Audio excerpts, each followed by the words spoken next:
Hello guys, तर भाई मी आता व्हिडिओज करतो आहे. भरपूर व्हिडिओज झाले त्याच्यात कमीत कमी आता 15-20 दिवस किंवा 25 दिवसपर्यंत होत आहे व्हिडिओजला. मी अजून कॅल्क्युलेट नाही केलं, बट रोज मी व्हिडिओ करतो आहे. बट प्रॉब्लेम कशी येते की सगळ्या गोष्टी म्हणजे चालेल माझ्या व्हिडिओजबद्दल वगैरे. मी आता शिकतो आहे पण आहे, एडिटिंग वगैरे म्हणा किंवा काही गोष्टी अशा ज्या शिकायच्या असतील मला, त्या सगळ्या गोष्टी शिकतो आहे. पण काही प्रॉब्लेम अशा येतात की असं वाटतं यार आपण हे टाइमपास करतोय का, आपण दुसरं काहीतरी करू, अशा प्रॉब्लेम येतात. भरपूर गोष्टी अशा आहेत की जुने प्रॉब्लेमचे होते की ज्यात वाटलं ते येणार नाही किंवा येतील पण थोडा टाईम लागेल.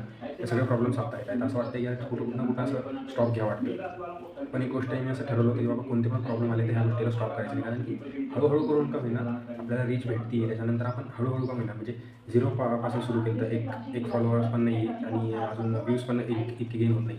0 व्ह्यूजपासून केलं तर आज 100 व्ह्यूज, 200 व्ह्यूज, 300 व्ह्यूज असं करत करत एक म्हणजे ओव्हरऑल सगळ्या व्हिडिओजचे व्ह्यूज मिळून 1000 व्ह्यूज येतात. तर तसंच करत करत महिना 2 महिने अजून लागतील, पण फॉलोअर्स पण गेन होतील. आता जसं जसं मी एफर्ट्स टाकेन, जसं मी व्हिडिओजमध्ये कंटेंटमध्ये वेगवेगळ्या व्हरायटी आणत तसं फॉलोअर्स पण वाढतील.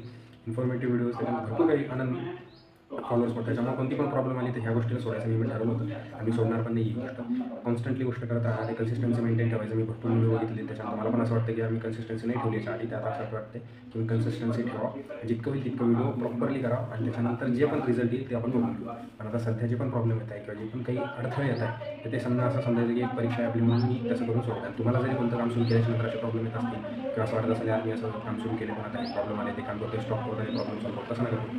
काम करत करत प्रॉब्लेम सॉल्व करा. कारण की ही गोष्ट फक्त तुमच्या लाईफमध्ये परीक्षा घेण्यासाठी येतात. त्याच्यामुळे काय प्रॉब्लेम 2-4 दिवसांचे असतात किंवा एक 15-20 दिवसांचे असतात, त्याच्यानंतर तुम्ही फ्री असता.